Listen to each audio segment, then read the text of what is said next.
Hi guys, welcome back to Paracord Planet. Today we are making a Paracord Cactus. We'll be using an 8-strand sinnet weave, so a little bit more complicated than some of our usual knots, but I think you'll enjoy it. So let's dive in.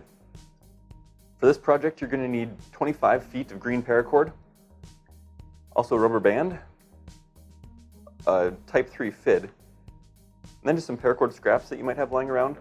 Pink and orange are going to work the best, but any color is going to do just fine.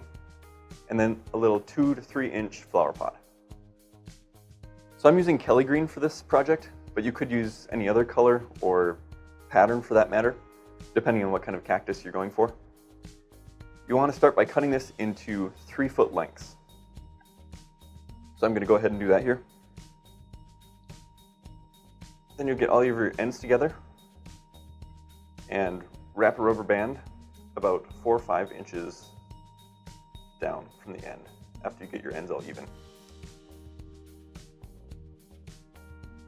So after you have those cords bundled, you're going to want to flip it upside down so that your loose cords are pointing downward.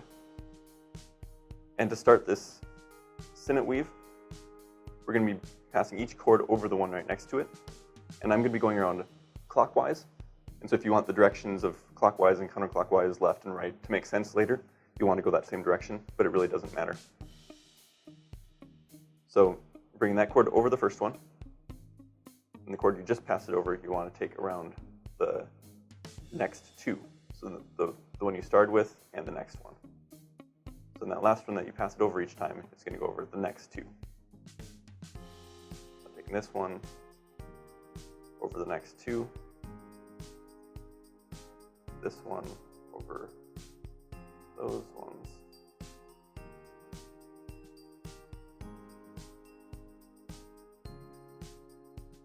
until you get all the way back to where you started. And that last cord right here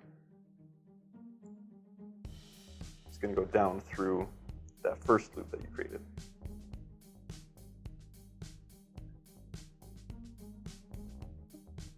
If you've done a 6-strand sinnet weave, it's just like that one, except with the 2 more strands, but the method is the same. So now we need to tighten all those cords down, which is a little bit tricky when you have 8 of them and you have to hold them all together.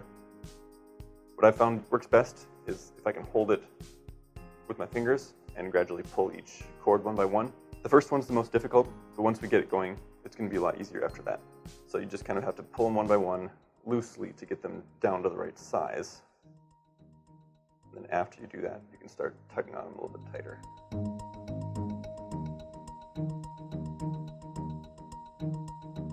So on the final time tightening, or the final couple times, I like to go around clockwise.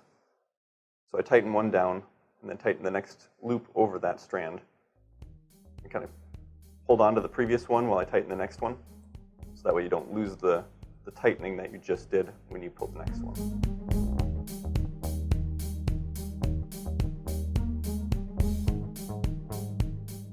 You'll start to notice a change when they start to kind of lock up and stop sliding all over.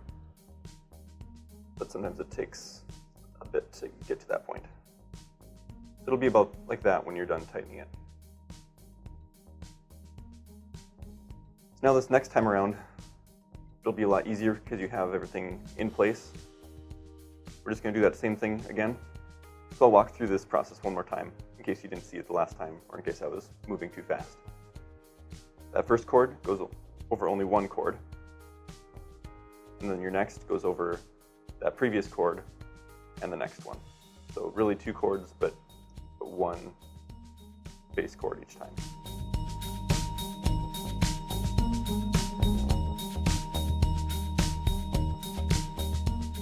So we're actually going to be doing this sinnet knot over the top of this stem that we made when we first put the rubber band on the paracord. You wouldn't have to have a core, but I found that it's a lot easier if you can tie this knot around something. So now we're going to start to cover those core strands. So from this angle, you're going to want to tighten them down on top of your last layer. So I like to pinch it with my fingers and then start going around clockwise again, tightening each of those strands down. Make sure you're pulling them along in the clockwise direction too.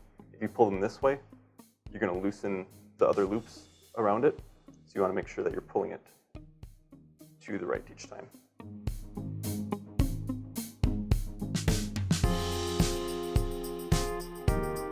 So once you get all those knots tightened down, you can go ahead and move on to the next layer and just keep on doing the same thing down the length of the stem, and we'll see you close to the end. All right, so we're nearing the end here. We've got about an inch left to go if I want to bring it all the way down to the end of these.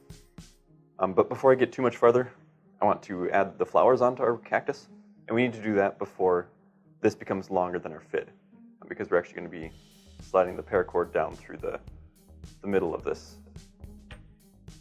So just start by taking a length of paracord, about the same length as your cactus, a little bit longer would be good. And you can take the core out of this if you want, but it's not necessary.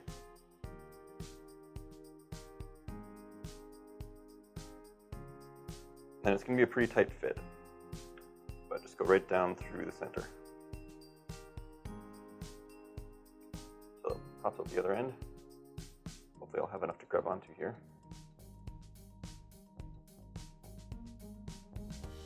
There we go. And pull it down until there's about an inch sticking out the top. You can go ahead and take your fid off. I'm going to do 2 of these. So I'll cut another length.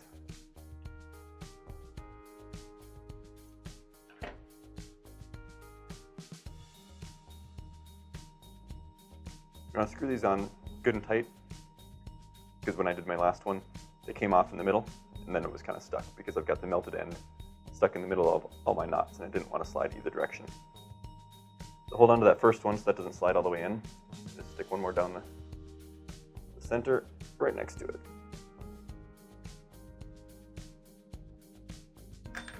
So now that that's done, we'll be fraying these out later so that they look like the flowers, but let's just keep on weaving, and we'll do that at the end.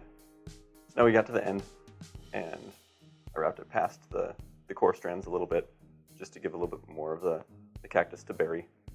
To make the flowers on top, you can just kind of tap the end of the cord to make it fray a little bit. And if you need to, you can cut the cord down shorter before you do that, but I think it worked out the way I have it here. We're going to clip the ends on the bottom and then melt and flatten them so that the cords don't pull out. This knot has a tendency to just loosen if you leave it without anchoring it.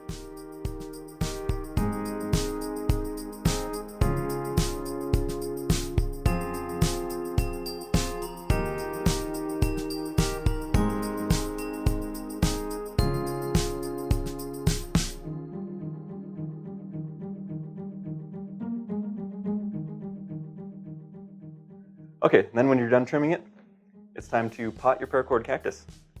And so I've got some Paracord Planet potting mix right here. Go ahead and dump that in your pot. And then carefully, without poking yourself, situate that right down in there. Got a little bit too much. Make sure it's the cactus variety. It's a little bit different. It's got the perlite in it. And there's your Paracord cactus. Links to all the supplies used in this video, except for the potting mix, that's not for sale. But the paracord and the fid, we'll put those down in the description. If you enjoyed this video, hit the like button and subscribe if you want to see more in the future. Otherwise, thanks for watching, and we'll see you next time. Ow.